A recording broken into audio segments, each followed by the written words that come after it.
할렐루야. 오늘 본문 말씀을 이렇게 정하면서 좀 더 본문을 더 길게 택해야 되나 하는 생각을 많이 해봤어요. 그런데 히브리서를 읽다가 보면 좀 헷갈린 게 있어요. 아니, 야고보 선생이 뭔가 좀 정신이 없이 이 말했다 저 말했다 하는 것 같은 그런 느낌이 듭니다. 1절부터 4절까지 시험에 대한 말씀을 하셨어요. 그러다 갑자기 지혜를 구하라 이렇게 말씀을 하세요. 이게 계속 그런 일들이 반복이 됩니다. 근데 여러분, 히브리서를 자세히 보면 이 말했다 저 말했다 하는 것이 아니라 한 가지 주제를 가지고 하나의 목적지를 향해서 이렇게 쭉 말씀해 나가시는 그런 것들을 발견하게 됩니다. 아마 제가 예배를 드리는 중에 오늘 주일 예배가 가장 짧을 것 같은 생각이 들어갑니다. 제가 설교한 걸 몇 번을 제가 이렇게 리허설을 해보니까 아무리 많이 설교를 해도 15분 이상은 안 갈 것 같아요. 근데 여러분, 성경에는 지혜라는 단어가 꽤 많이 나옵니다. 413번이 나옵니다.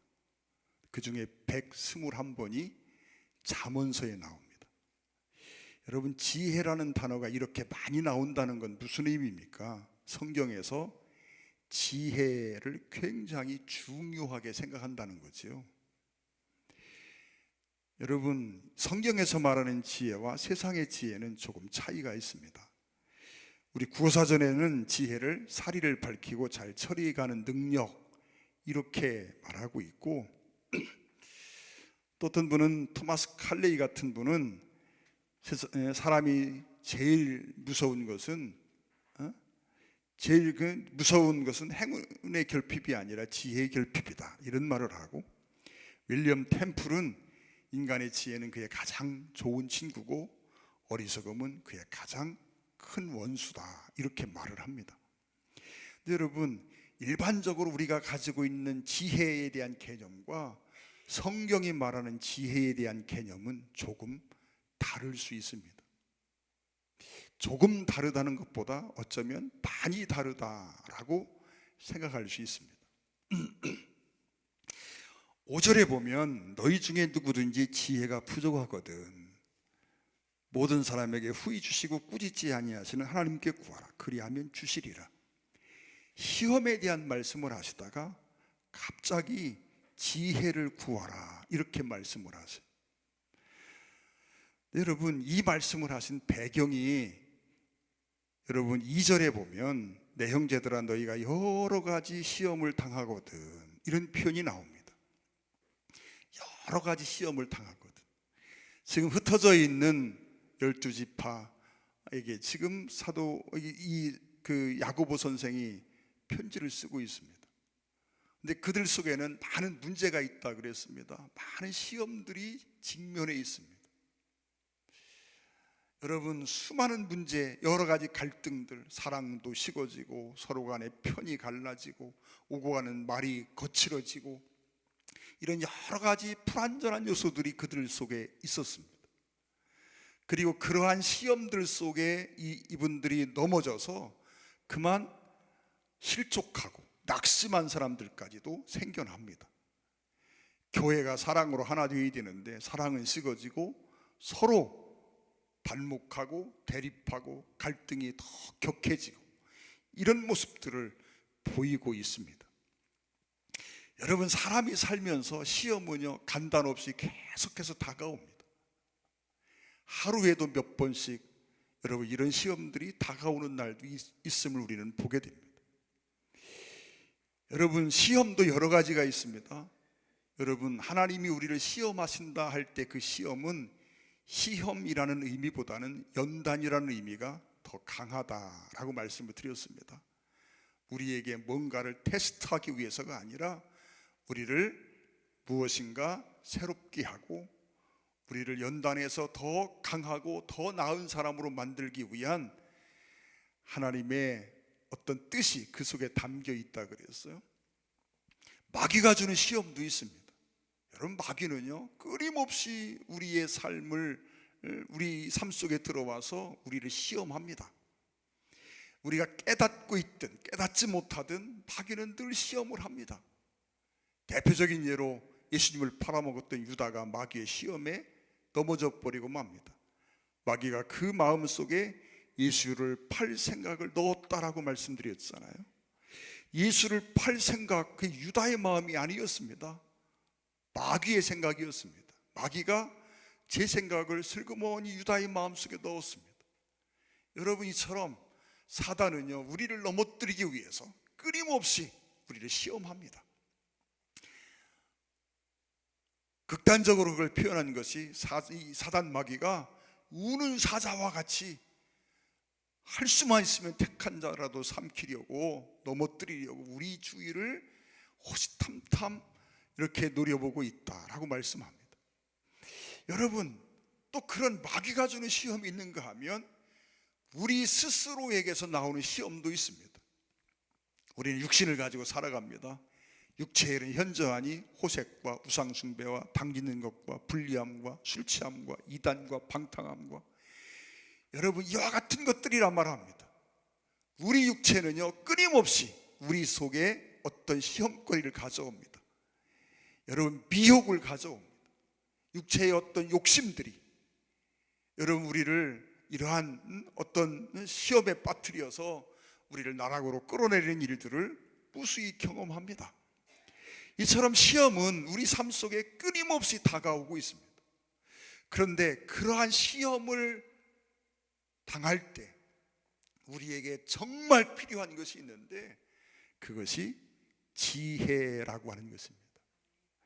여러분, 그래서 이런 시험에 대한 이야기를 하시다가 이 야고보 선생이 지금 지혜를 구하라고 말씀합니다.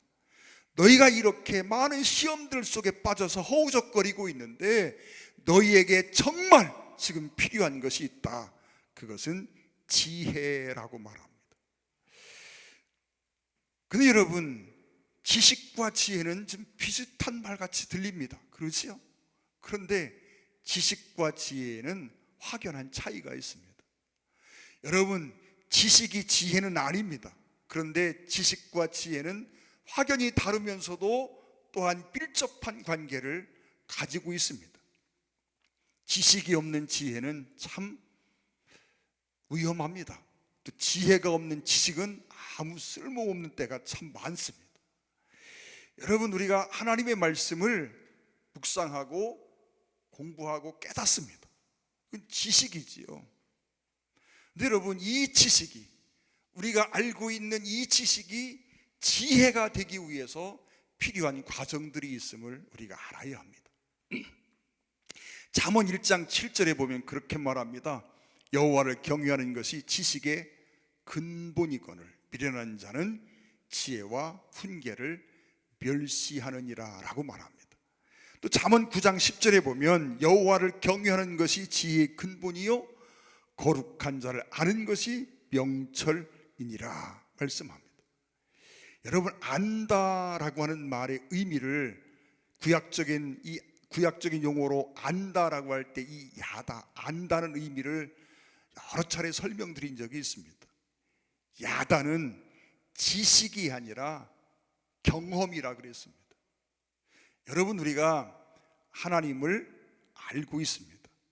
하나님은 전능하신 분이고, 하나님은 전지하신 분이고, 하나님은 사랑이신 분이고, 하나님은 어떤 분이고 누구나 다 알고 있습니다. 그런데 여러분, 우리가 하나님과 함께하는 삶을 통해서 전능하신 하나님이 체험되고, 사랑이신 하나님이 체험되고, 모든 것을 아시는 하나님이 체험되고, 그 체험된 그 체험을 통해서 깨달은 그 지식과 여러분 이론상 알고 있는 지식과는 분명한 차이가 있습니다. 여러분, 이 안다라고 하는 것은 경험을 말하는 것입니다. 그래서 성경에서 말하는 지혜는 어떤 것이냐? 하나님의 말씀을 내가 알았습니다. 말씀을 들었습니다. 깨달았습니다. 그리고 그 말씀의 의미를 우리가 잘 알게 되었습니다. 그런데 여러분, 거기서 머물면 이게 지혜가 되지 않습니다. 그 들은 말씀이, 깨달아진 말씀이 이제 그 말씀대로 살아보는 삶을 통해서 내 삶 속에서 경험되어질 때 그것이 지혜가 된다라고 말합니다. 여러분, 잠언 1장 7절을 보았는데요, 비련한 자는 지혜와 훈계를 멸시하느니라 하는 말씀이 있습니다. 지혜와 훈계를 멸시한다는 의미가 뭘까요? 말씀을 깨달은 것도 있고 지식도 있습니다. 공부도 했습니다. 성경을 읽었습니다. 그런데 그것이 삶으로 이어지지 않는 그런 모습을 이야기하고 있습니다. 말씀을 들었습니다. 이게 하나님의 말씀이고 그 말씀이 하나님의 어떤 뜻이라는 걸 깨달았습니다. 하나님이 나에게 이러한 말씀을 주셨습니다. 다 들었습니다. 그러면 그 말씀대로 살아야 되는데, 알기는 아는데, 듣기는 들었는데, 은혜도 받았는데 그 말씀이 내 생활 속으로 옮겨지지 않는 것입니다. 여러분, 그래서 이 안다는 말은 그 말씀, 아는 그것이, 내가 가지고 있는 지식이 내 생활 속에서 경험을 통해서 깨달아져야 되는데, 체험되어져야 되는데, 그 말씀대로 살아보지 않음으로 말미암아 그 말씀이 그냥 지식에 머물러 있는 상태를 말합니다. 이것이 지혜와 훈계를 멸시한다라고 하는 참 의미입니다. 수많은 사람들이 하나님의 말씀을 잘 압니다. 성경을 몇 번씩 읽었습니다. 여러분, 성경 말씀을 연구해서 박사가 되기도 했습니다. 그런데 그렇게 잘 알고 있음에도 불구하고 그 말씀대로 사는 삶의 모습이 보이지 않습니다. 여러분, 세상에서 가장 비련한 사람인 겁니다. 쉽게 설명을 드릴까요? 여러분, 지금 중동에 전쟁이 일어나고 있습니다. 지금 이스라엘을 향해서 이란에서 쏜 미사일이 날아오고 있고 수많은 무인기가 날아오고 있습니다. 그런데 이스라엘을 좀 한번 가봐야 되겠다, 여행 계획을 세웠습니다. 여행 계획을 세워놨어도 이 상태면 가면 안 되는 거지요. 그렇죠? 위험한 줄 알고 있습니다. 근데 위험한 줄 알면서도 뭔 일이 있겠어?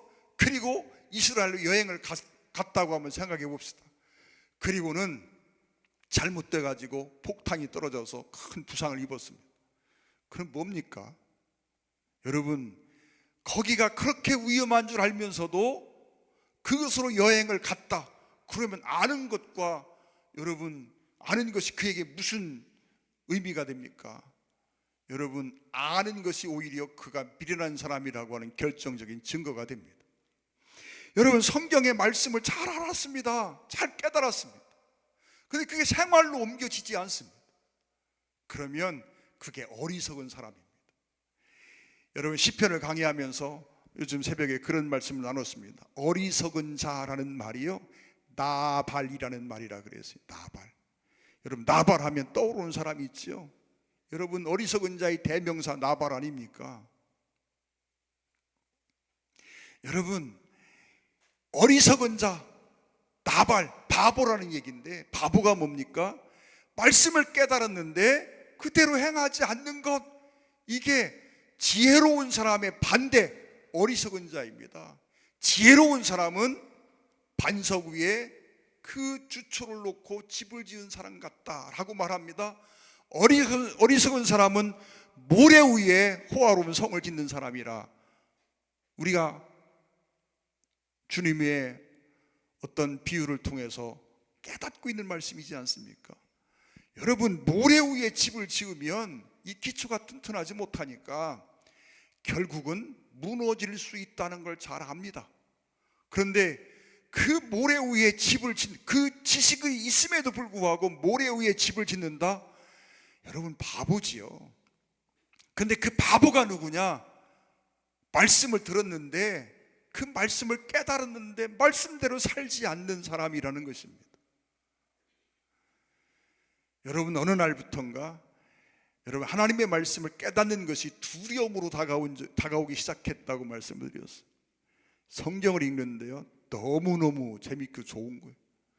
성경 말씀이 꿀보다 달다는 말을 제가 경험을 해봅니다. 그 말씀이 깨달아지고, 그래서 그 말씀을 묵상하고 그 말씀의 그 말씀을 통해 주시는 어떤 뜻을 깨닫고 내게 주시는 음성을 들어보고, 그러면서 성경을 읽는 게 너무너무 신기하고 좋았습니다. 근데 그런 과정들을 거쳐서 어느 순간 말씀이 깨달아지는 게 두렵습니다. 말씀이 깨달아졌으면 그대로 살아야 되지 않습니까? 오늘날 많은 사람들이 그러한 우를 범하고 있다는 거예요. 여러분, 히브리서 5장 12절 13절 말씀을 한번 보겠습니다. 때가 오래되었으므로 너희가 마땅히 선생이 되었을 터인데 너희가 다시 하나님의 말씀의 초보에 대하여 누구에게서 가르침을 받아야 할 처지이니 단단한 음식은 못 먹고 젖이나 먹어야 할 자가 되었도다. 이는 젖을 먹는 자마다 어린아이니 의의 말씀을 경험하지 못한 자요. 여러분, 이 사람들이요, 하나님의 말씀을 모르는 사람이냐? 그렇지 않습니다. 알고 있는 사람들입니다. 지식적으로는 충분한 지식을 가지고 있는 사람들입니다. 그들을 향하여 말씀하기를 의의 말씀을 경험하지 못한 자, 젖이나 먹을 어린아이 같은 의의 말씀을 경험하지 못한 자라고 말하고 있습니다. 이 말씀의 의미가 뭐냐는 거지요. 말씀을 깨달았습니다. 은혜도 받았습니다. 그 말씀을 깨달을 때 은혜가 있어서 눈물도 쏟고 콧물도 쏟고 회개도 하고, 여러분 정말 하나님 앞에서 그 은혜를 받으면서 행복하기도 했습니다. 그런데 은혜 받고 눈물 콧물 쏟고 그 말씀에 감동도 했는데 돌아서서 그 말씀대로 사는 삶에 실패했다는 얘기입니다.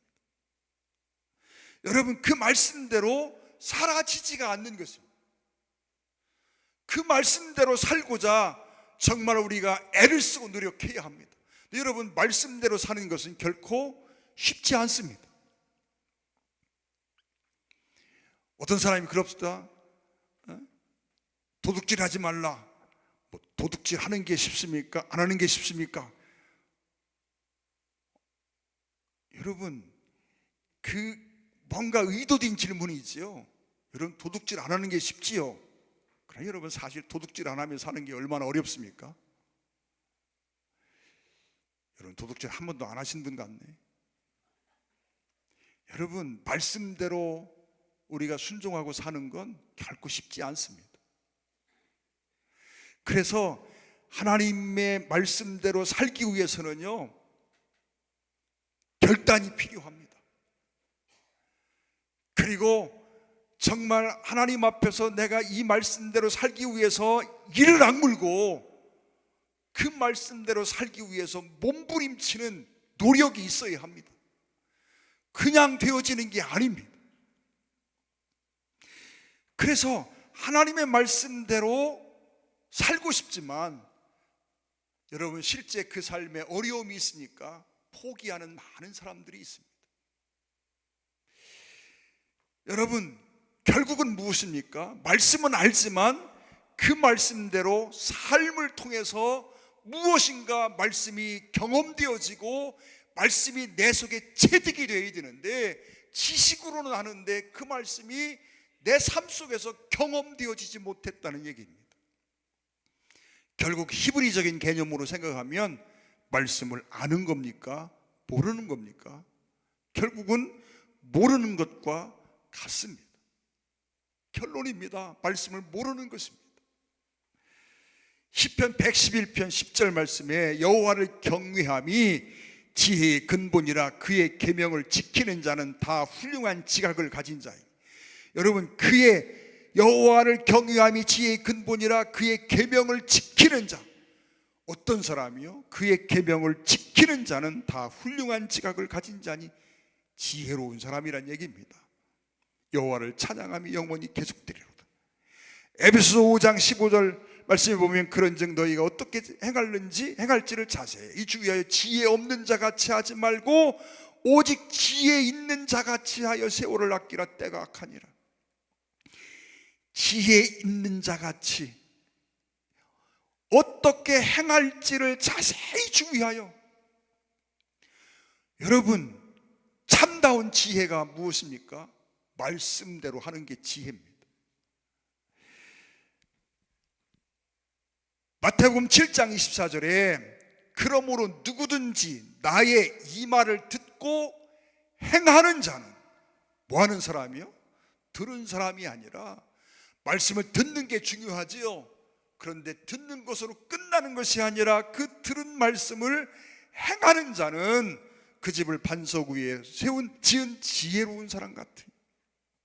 지혜로운 사람, 어떤 사람이요? 말씀을 행하는 사람입니다. 오늘 5절에 그렇게 말합니다. 후히 주시고 꾸짖지 아니하시는 하나님께 구하라. 첫째로 하나님 앞에 지혜를 구하면 후히 주신답니다.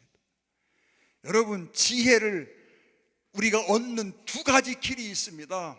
그 첫 번째 길은 말씀을 듣고 그 말씀을 우리 삶 속에 옮기는 것입니다. 말씀대로 사는 것입니다. 그런데 여러분, 후히 주신다 하는 말씀이 어떤 의미가 있을까요? 이 말씀의 의미는 하나님이 우리에게 내가 열을 구했더니 하나님이 그냥 열이 아니고 막 15, 16, 20을 주시는 그런 얘기처럼 들립니다. 근데 여러분, 이 말씀은 그런 의미가 아닙니다. 후히 주신다 하는 말씀의 원어를 다 들여다보면 어떤 의미를 가지고 있느냐면, 하나님은 다른 할 일이 아무것도 없어. 그래서 정말 오직 그 일만을 하시려고 기다리시다가 그 일을 행하시는 그런 분이라는 의미를 가지고 있어요. 다시 말하면 내가 하나님 앞에 지혜를 구하는데 하나님이 정말 나에게 어떻게 응답하시느냐, 이 응답하는 것 외에는 다른 할 일이 아무것도 없어. 오직 이 일만을 위해서 일하시는 하나님처럼 응답하신다는 얘기예요.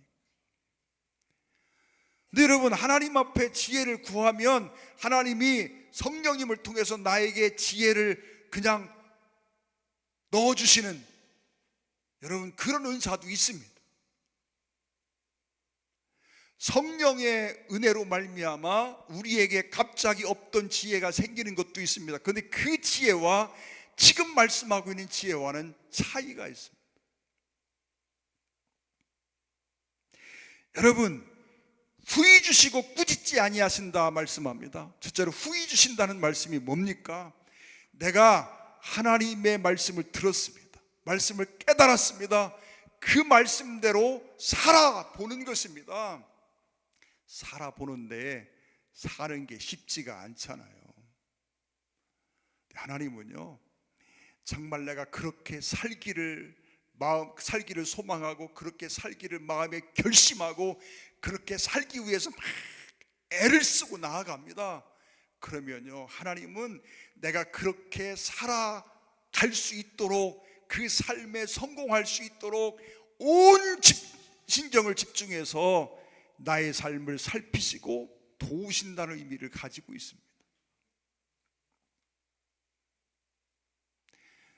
여러분, 말씀대로 사는 게 쉽지 않지만 살 수 있는 이유가 있습니다. 하나님이 그런 마음을 가지시고 정말 내가 그 말씀대로 살아보기를 소망하고 결심하고 그렇게 살려고 몸부림을 치면 하나님이여 행복해 하시고 기뻐하시고 어떻게 하든 내가 성공하기를 소망하셔서 나의 삶에 개입하시고 도우신다는 겁니다. 지금 흩어진 12지파의 이 사람들이 시험이 올 때 그 시험 앞에서 다 무너져 내리는 모습을 보면서 안타까워하고 있습니다. 조금만 시험이 와도 그 시험 앞에서 그냥 무너져 내립니다. 다른 말로 하면 조금 어려움이 와도, 조그만 미혹이 와도 말씀대로 사는 걸 포기한다는 얘기입니다. 그들을 향해서 말씀하고 있는 것입니다. 말씀대로 사는 게 어려운 일이기는 하지만, 그러나 우리가 그렇게 소망하고 나아가면 하나님이 도우심으로 얼마든지 말씀대로 살 수 있다는 겁니다. 여러분, 말씀대로 사는 건 불가능해. 여러분, 그런 불가능한 명령을 하나님이 내렸으면 하나님 잘못이지요. 하나님은 그런 분 아닙니다. 꾸짖지 아니하시는 하나님. 여러분, 이 말씀을 묵상하면서 이게 도대체 무슨 말씀일까? 기도하는데 꾸짖는 건 또 뭔 얘기입니까? 그래서 이 말씀의 의미를 여러 부분에서 생각하고 또 생각했습니다. 그러면서 퍼뜩 떠오르는 생각이 있었습니다. 여러분, 어떤 사람이 오랫동안 병석에서 일어나지 못하고 걷지를 못합니다. 그러다가 이제 걷는 연습을 시작했습니다. 바들바들 떨면서 일어섰습니다. 한 발짝을 띱니다. 두 발짝을 띱니다. 뒤에서요, 부모가 그 자녀가 그 병석에서 일어나서 걷는 연습을 하는데 바들바들 떨며 일어났을 때 뒤에서요 막 기도하는 마음으로, 안타까운 마음으로 바라보고 있습니다. 그리고 끝없는 성원을 보냅니다. 응원을 합니다. 그리고 한 발을 띱니다. 두 발을 띱니다. 그럴 때 막 마음속에서요 정말 감동과 감격을 합니다. 그런데 가다가 세 발쯤 뛰더니 털썩 주저앉았습니다. 그럼 뭐라고 말합니까? 야, 이사가 그것도 세 발짝도 못 뛰고 넘어져? 그럽니까? 넘어지면요 쫓아와서요, 괜찮아, 다시 하면 돼, 다시 하면 돼, 다음번엔 네 발짝 뛸 수 있을 거야, 다음번엔 10발짝 뛸 수 있을 거야, 다음번엔 100m를 갈 수 있을 거야. 그러면서 격려하고 위로합니다. 여러분, 우리가 믿음의 길을 가다가요 때로는 넘어집니다. 때로는 실족도 합니다. 실패도 합니다. 그때마다 하나님이 해초리 들고 쫓아와서 야인스가 그것도 못해 하고 종아리 치면 우리가 신앙생활 하겠습니까? 못합니다. 하나님은 그런 분이 아니에요. 여러분, 내가 정말 말씀대로 살아보려고 애를 쓰는데 가다가 실수하고 가다가 실패하고 넘어지는 때가 있습니다. 그때요 나보다 더 마음 아파하시는 분이 주님이십니다.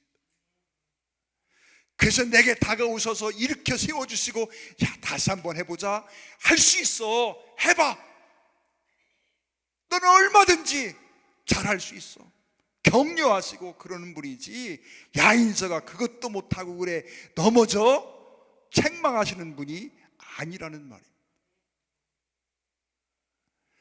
여러분, 하나님이 어느 때 기뻐하십니까?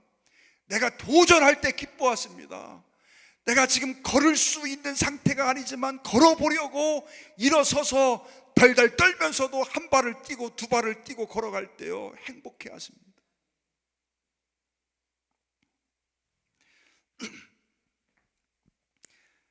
그래서 후회 주시고 꾸짖지 않은 하나님. 하나님은 그래, 내가 실패할 때 그냥 화를 내시고 징계하시는 하나님, 우리가 그런 생각을 많이 합니다. 그런데 여러분, 그렇지 않더라는 겁니다. 저는 성경을 읽으면서 아합과 관계된 말씀을 읽다가 가장 내가 은혜를 받았다 그랬습니다. 여러분이 아시는 이야기지만, 여러분, 아합, 세상의 구약 성경 중에요 최고 못난이, 최고 못된 놈 아합입니다. 그 아합이 얼마나 야비하고 얼마나 못된 짓을 많이 하고 얼마나 우상을 많이 섬기고 하나님 속을 그렇게 긁었습니까? 하나님이 화가 나셔가지고 선지자를 보내서, 야, 너 내가 이렇게 내게 벌을 내릴 거야.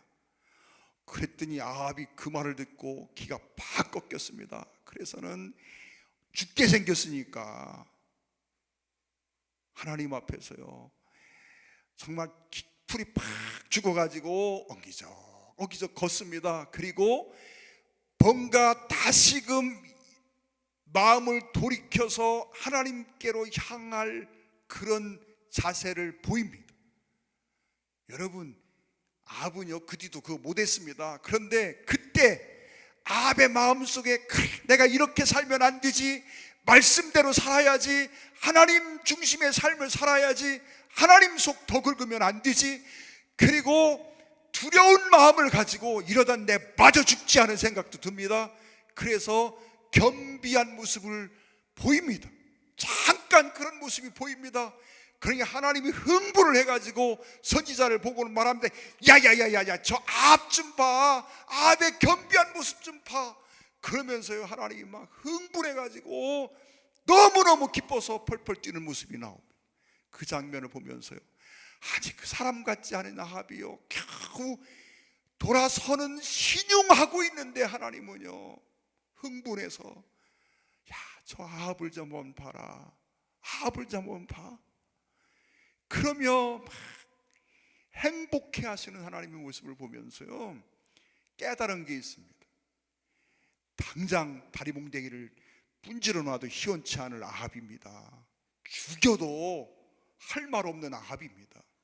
그런데 그런 아합이요 이렇게 돌이키려는 신용만 해도 하나님이 행복해 하시거든요.